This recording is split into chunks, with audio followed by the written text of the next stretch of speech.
जय श्री हरि।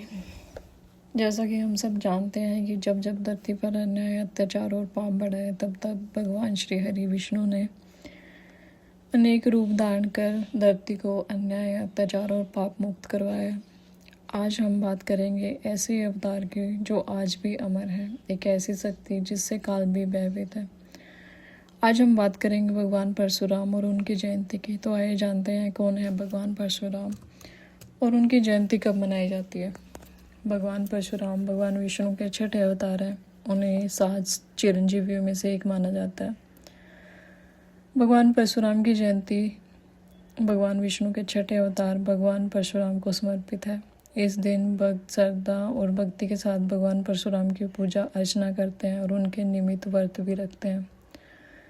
मान्यता है कि इस दिन विधि पूर्वक पूजा करने से जीवन में सुख, शांति और समृद्धि का आशीर्वाद प्राप्त होता है। भगवान परशुराम का जन्म ब्राह्मण कुल में हुआ था, लेकिन उन्होंने अधर्म और अन्याय के खिलाफ शस्त्र उठाकर धर्म की रक्षा की।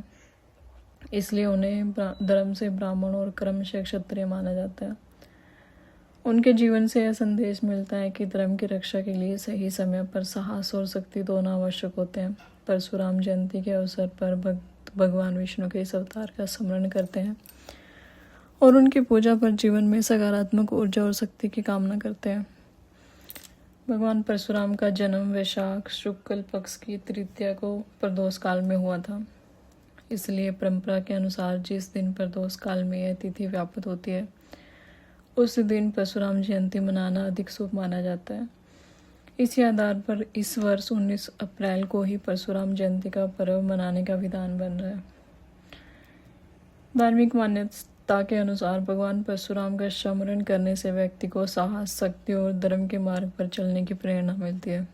उनके जीवन से यह संदेश मिलता है कि अन्याय के विरुद्ध खड़ा होना ही सच्चा धर्म है। जन्म और परिवार। भगवान परशुराम का जन्म एक ब्राह्मण कुल में हुआ था। उनके पिता का नाम महर्षि जमदग्नि और उनकी माता का नाम रेणुका था। उनका जन्म स्थान मध्य प्रदेश के इंदौर के पास जानापाव की पहाड़ियों में माना जाता है। वे भृगु ऋषि के कुल में जन्मे थे, इसलिए उन्हें भार्गव भी कहा जाता है। भगवान परशुराम ऋषि जमदग्नि के पुत्र थे, इसलिए उन्हें जामदग्नि भी कहा जाता है। वे भगवान शिव के परम भक्त और उनके शिष्य माने जाते हैं। परशुराम जी की गहरी भक्ति, तपस्या और योग्यता से प्रसन्न होकर भगवान शिव ने उन्हें एक दिव्य शस्त्र प्रदान किया था, जिसे परशु कहा जाता है।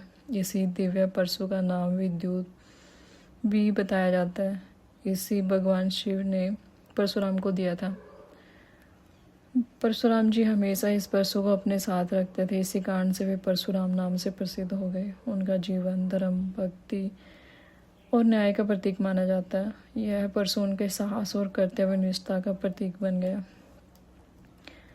भगवान परशुराम के व्यक्तित्व में एक अनोखा संगम मिलता है। वे एक ब्राह्मण थे, लेकिन उनमें क्षत्रिय के गुण समाहित थे।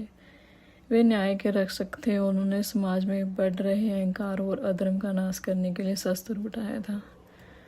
भगवान परशुराम के जन्म से जुड़ी हुई पौराणिक कथा। त्रेता युग में महर्षि भृगु के वंशज ऋषि जमदग्नि का विवाह राजा प्रसेनजीत की पुत्री रेणुका से हुआ था। वे माता पिता के रूप में एक महान तपस्वी और शांत स्वभाव के थे। कथा के अनुसार महर्षि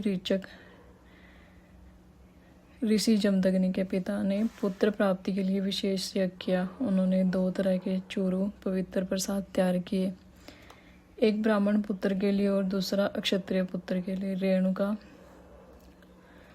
और उनकी माता सत्यवती ने भूलवश प्रसाद बदल दिया। रेणुका ने क्षत्रिय गुणों वाला प्रसाद खाया और उनकी माता ने ब्राह्मण गुणों वाला। इसी कारण परशुराम जी का जन्म ब्राह्मण परिवार में होने के बावजूद उनके अंदर क्षत्रिय योद्धा के गुण थे और महर्षि विश्वामित्र में क्षत्रिय परिवार में पैदा होने के कारण ब्राह्मण वाले गुण थे। पौराणिक कथाओं के अनुसार रेणुका ने जब वह प्रसाद ग्रहण किया तो वह यज्ञ में दिए गए रुद्र और विष्णु दोनों के प्रसाद का मिश्रण था। इसी कारण परशुराम जी को विष्णु की सौम्यता और शिव की प्रचंडता का अवतार माना जाता है। भगवान परशुराम का जन्म वैशाख शुक्ल पक्ष तृतीया यानी कि अक्षय तृतीया को हुआ था। वे जमदग्नि और रेणुका के 5वें पुत्र थे। उनके बचपन का नाम रामभद्र था, लेकिन भगवान शिव से परशु या फारसा प्राप्त करने के कारण उनके द्वारा दुष्ट क्षत्रियों का संहार करने के कारण वे परशुराम कहलाए। भगवान परशुराम और सहस्त्र अर्जुन की कथा। धर्म, अहंकार और शक्ति के संतुलन की एक पौराणिक कहानी है। सहस्त्र अर्जुन महेश्वर के राजा थे। सहस्त्र अर्जुन है वंश के बहुत प्रतापी राजा थे, लेकिन वे बाद में अहंकारी हो गए। उन्होंने भगवान दत्तात्रेय की तपस्या कर 1000 भुजाओं का वरदान पाया। एक बार सहस्त्र अर्जुन ने परशुराम जी के पिता ऋषि जमदग्नि से उनकी कामधेनु गाय मांगी। मना करने पर वे बलपूर्वक गाय ले गए और आश्रम को उजाड़ दिया। जब परशुराम जी को यह पता चला तो उन्होंने कुपित होकर सहस्त्र अर्जुन की 1000 भुजाएं काट दी और उसका वध कर दिया। इस घटना के बाद सहस्त्र अर्जुन के पुत्रों ने प्रतिशोध में जमदग्नि ऋषि की हत्या कर दी। इसके बाद परशुराम जी ने पृथ्वी से अत्याचारी क्षत्रियों का विनाश करने की शपथ ली और भगवान परशुराम ने 21 बार पृथ्वी को अत्याचारी राजाओं से मुक्त कराया। अन्य पौराणिक कथाओं के अनुसार भगवान परशुराम ने भगवान शिव की वर्षों तक कठोर तपस्या की। उनकी भक्ति से प्रसन्न होकर शिव ने उन्हें अजय योद्धा बनाया और परशु नामक अस्त्र प्रदान किया, जिससे वे परशुराम कहलाए।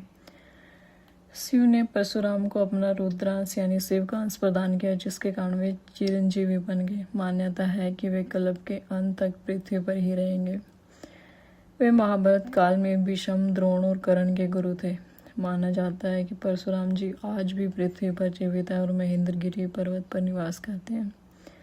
वे कलयुग के अंत में भगवान विष्णु के अंतिम अवतार कल्कि के रूप में प्रकट होंगे। भगवान परशुराम की जयंती में पूजा विधि। भगवान परशुराम की जयंती के दिन भक्त श्रद्धा और भक्ति के साथ भगवान परशुराम की पूजा करते हैं। इस दिन सुबह जल्दी उठकर स्नान आदि करने के बाद पूजा करने का संकल्प लेना चाहिए और मन को शांत रखते हुए भगवान की आराधना की तैयारी करनी चाहिए। इसके बाद घर या मंदिर में भगवान परशुराम की प्रतिमा या चित्र को स्वच्छ स्थान पर स्थापित किया जाता है। पूजा की शुरुआत में भगवान परशुराम को तिलक लगाया जाता है और उनके प्रति श्रद्धा प्रकट की जाती है। उसके बाद अक्षत, पुष्प और तुलसी अर्पित कर विधिवत पूजा की जाती है।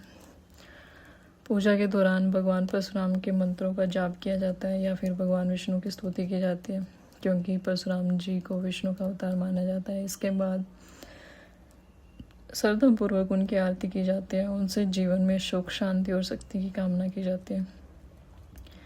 क्योंकि इस दिन अक्षय तृतीया भी होती है, इसलिए दान पुण्य का विशेष महत्व होता है। इस अवसर पर जरूरतमंद लोगों को भोजन, वस्त्र या अन्य आवश्यक वस्तुओं का दान करना बहुत शुभ माना जाता है, जिससे अक्षय पुण्य की प्राप्ति होती है।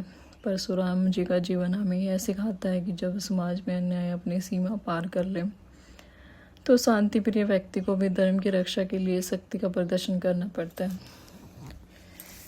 जय श्री हरि, जय भगवान परशुराम।